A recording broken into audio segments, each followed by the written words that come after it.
There is a tide in the affairs of men, which, taken at the flood, leads on to fortune.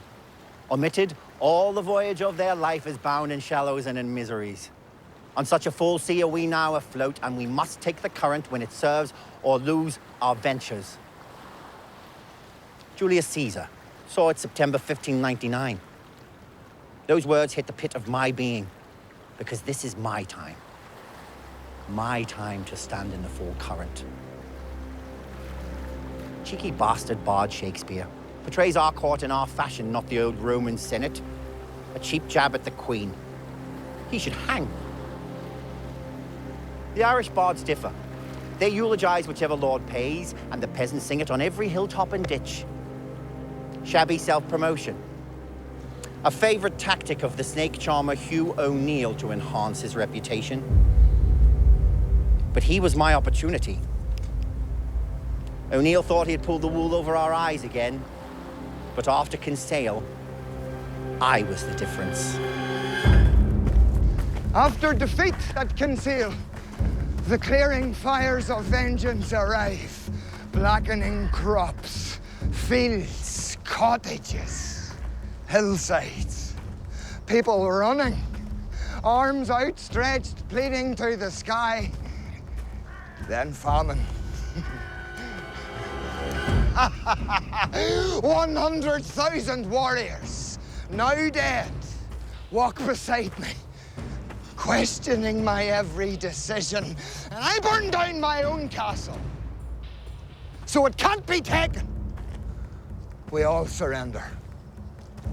I signed the treaty at Mellifont thinking that we'll sidestep the prohibition of Brehon law, our language, the bards, as we always do. Connacht Maguire leaves for Europe. No! I say, I'll not go. The Spanish pass word that I'm to be lured into imprisonment in London, and Chichester at Slane asks me to testify in a London court. The trap. My breath turns ragged in my throat. He leans into me and whispers in my ear. My knees buckle. The next day, Connacht Maguire arrives from Europe with a ship. All the chieftains to sail for Spain. Well, I join them. I leave to meet them.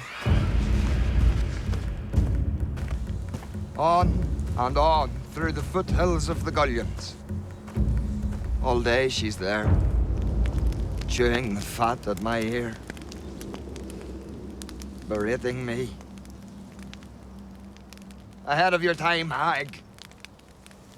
Winter's not for a couple of months. The breath of winter curls about you all. The time of the chieftain is done, O'Neill. A never-ending winter will cloak the land. For the first time in centuries, we'd the English running for their lives. And now who runs? On your land. Brehon law. Our backbone from before man measured time. Banished. Your people now observe English law. You were the great O'Neill with land far and wide. Now you have nothing worth having. Lord Tyrone. Well, shall I take imprisonment in the Tower? To what purpose? Who'll teach the history? The laws? How does the language stay alive? Not because you signed them away, for they've been signed away before. But you and your like will not be here to fight for their existence. Chichester hunts me like a sty. If I leave, I'll raise an army. How will they know of their families? Where they have come from? Who they are?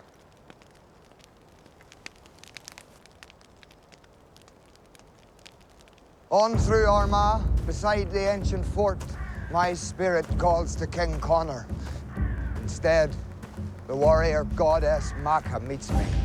If you leave, you'll not see home again. We've turned history on its head before. Who'll sing of it now? You're forbidden to pay your bards. Who'll sing of your greatness? Who'll sing of any of us? Change will come. Must come. If we're to take our place in Europe, we must be more. The unbroken bloodline of our kings. No other families in Europe can claim the same. But our families, our language, our laws predate Patrick. We'll never be more than pagan. You'll never belong. Through my faith, I do. Through your name, your blood, and the sword of Tyrone you belong! We pushed the horses hard to Dungannon and on to Grove Island. I stopped long enough to shout orders to pack up before riding for Tullyhope, the place where I and all the O'Neills were sworn in as Taoiseach. The inauguration stone lies smashed and broken. But I kneel. Place both my hands on it. Calling to the O'Neill ancestors, give me a sign! Speak to me! Give me your blessing!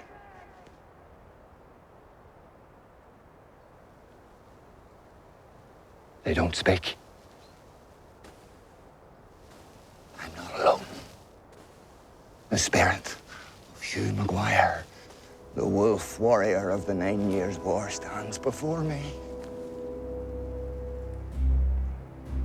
All's wasted. I thought the treaty well bargained, but the land left to his poultry and the rest's given away. Without money, how do I fight? Didn't we stop their breath? Didn't we rise to every opportunity? You and I. We see nothing straight unless it's at the heart of the fight. Whatever it takes, whatever it costs. Raise an army. Gilliac spoke of blood, lineage, Macha too, of families older than time. Do you think they don't come to me because I'm not truly an O'Neill? Just as Shane O'Neill said. The tens of thousands who fought alongside us, not to mention the English, they called you the O'Neill. If an army's to be raised, you must be the O'Neill. That's what matters now, not an old family squabble. Never walk when you can fly, even if it doesn't make sense. Take flight.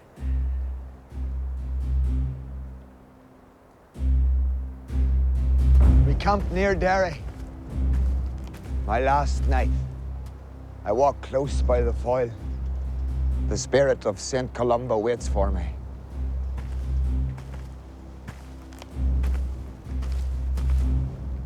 Did they haunt you when you made to leave?